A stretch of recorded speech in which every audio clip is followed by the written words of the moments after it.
Hey guys, Happy New Year's. Today I'm going to be going over easier ways of doing roofs when you're incorporating plaster into your builds. What you're looking at is my wife's windmill, and you'll notice that the sides are tapered, and when the eaves, I think it's called the eaves of the roof, the triangular part that the roof sits on. When that part came into the design, they still were using that tapered edge, which can really complicate the build. So I'm going to go over how I tackled it and just some thoughts on quicker and easier ways of doing your roofs. Because I know a lot of people have trouble with them. I would consider myself amongst them. Now, when you're looking at this design, you're going to see this weird shim in the middle, and you're going to notice that the shim only goes up about halfway.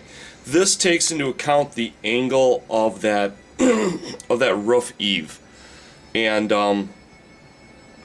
it's very important, super important actually, that when your roofs are very close to square, but not perfectly square, that you designate your connection points. Because when you go to connect them, if they're slightly off, even slightly off, your roof is not going to line up and be the same on both sides. So I always go with an arrow going to my connection point, and if there's an overlap point, I try and mark that as well. So now, when you're doing roofs, it's important to realize that whenever you glue things together, the more things you're trying to glue together at the same point, it becomes exponentially more difficult. You know, when you're trying to glue two things, pretty easy. 3 gets difficult, especially depending on the angles involved. Gets to 4, it gets to almost impossible. Especially if things are not perfect, because things are going to want to rock and move and do what they want to do. So what you want to do is you want to simplify your build as much as you can.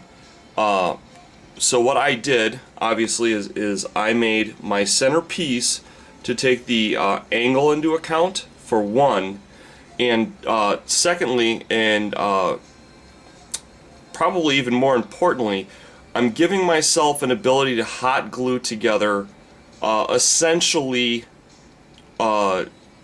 plaster pieces. They're only going to see the plaster connected to the wood, but because I've got that foam, now I can basically quick glue these, which is really super nice. So I'm going to just set you guys over here, and I'm going to hot glue this bad boy together. So another thing to keep in mind is you want to make sure that this eave is centered. If you indeed want it to be centered, you might want to offset it for artistic reasons or for other reasons, such as additional structures being added, such as chimneys or piping or what have you. But what I did was I set it up, and I've got it to that point. I've marked a line here and here so I know where my outside is. I've marked arrows so I know what's being connected and how it's going to work. I've got my hot glue gun on, and I'm ready to go. You'll notice that because the structure is angled, there's not as much connection point as I would like to have, but that's just the nature of the build. Sometimes you get easy builds, sometimes you get hard builds, and my wife usually tries to make it as difficult as possible for me. So I'm going to lay down my hot glue, and I'm applying a much more generous amount than I normally would. The reason I'm doing that is because I have gaps in there that I need to take into account, and I want to make sure that that glue connects to all those points. Okay?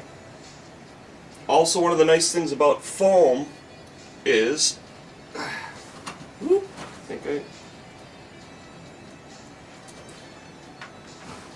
little, no, actually I'm fine. Okay, good. You want your foam to be slightly higher than the eaves also. Reason being is it's much easier for me to shave away foam than it is for me to grind down, you know, 1400 psi or whatever it is on the Merlin's Magic. So now I've quickly got this glued together, which is really nice. I don't have to lay down white glue and wait forever, hope things don't shift in the meantime, and then maybe have to bust the thing apart, and you get the meaning. If you've done this before, you know exactly what I'm talking about, and you're probably clenching your teeth right now just thinking about it because it's happened to you. So now the second part is, the reason I got that edge there and made account for that is because I want that seam covered up.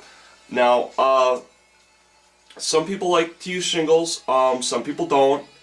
I'm not sure if I'm going to be utilizing shingles in this or not, so I want to give it the prettiest edge I can give it, and we can just take it from there. There's lots of ways that you can give the impressions of shingles without actually having to do it, by laying down, taking a square brush and laying down strips of color. You know, I've got this neutral brown here, and I can go with a lighter brown, and this will become my crack points, and I can go lighter brown in slats and then do the same thing over and over and over again, and I can literally paint on this roof if I want to. But enough of that. I'm going to go on to my next glue point. Once again, you want to check what's going where, because if I go like this, it's hard to tell, but that's a little bit wider than it was.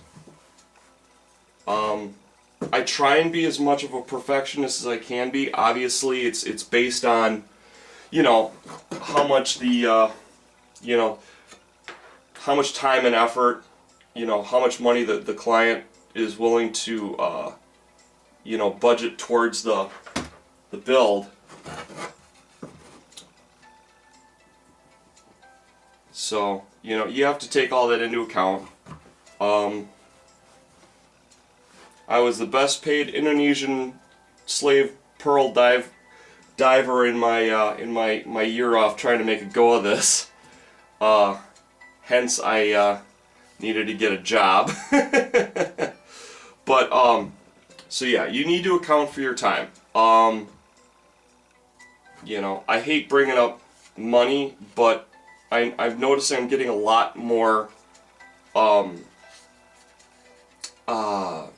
terrain guys in here, so I'm trying to impart on them the wisdom that the years have taught me, and hopefully it'll serve them well.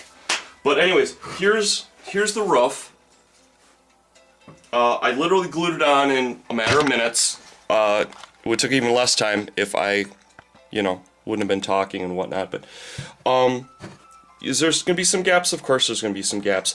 But the thing is that's why you have an extended roof, because it'll just won't be noticed.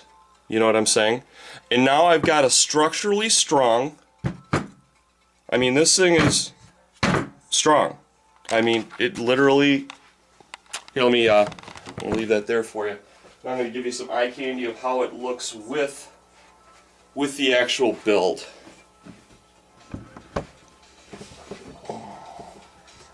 I'm really proud of my wife. Now, the angles are not identical to the front and the back because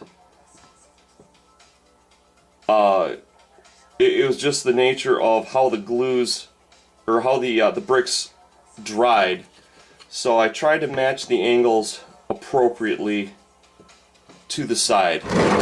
So if you look at the upper part, there's a slight seam there. Not really much to talk about, but this has got a stronger angle on this side than this side does. And this one's a little bit more off. You know, it's not perfect. Whenever you're dealing with especially slight angles, there's something about pulling off slight angles that I find incredibly difficult. I'd either prefer a real strong 45 degree or no angle whatsoever. But now I've got a really nice roof on this build for my wife. We haven't built the fins for it yet, and but I think it's gonna be real pretty. This is something I'm hoping that we're gonna use as kind of a centerpiece with the Tabletop Gaming Center with Ben. If you don't know Ben, you need to go over there and check him out. The guy is a hobbying machine. He painted up like 60 Necrons in a day. We've talked about it. We're planning on more build-a-thons in the future, and hopefully that'll become a tradition on this channel. And hopefully we'll get a lot more of the builders out there. One of the things that I like to do is give the opportunity to other hobbyists to showcase their work. Like I said, I think I'm on my 3rd year, maybe my 4th. I know I'm coming up on my 1000th. It's like, God, what am I going to do for that? But the main thing is I love building. I love people that take the time and effort to try and learn it and do it. And I've never once turned down a response vid for people doing stuff. And that still applies. It's kind of just an open invitation. It's something that you can do regardless of me throwing it out there or not. So just because I know it's a difficult calling to be a terrain guy. So I appreciate the people that put in the time and effort.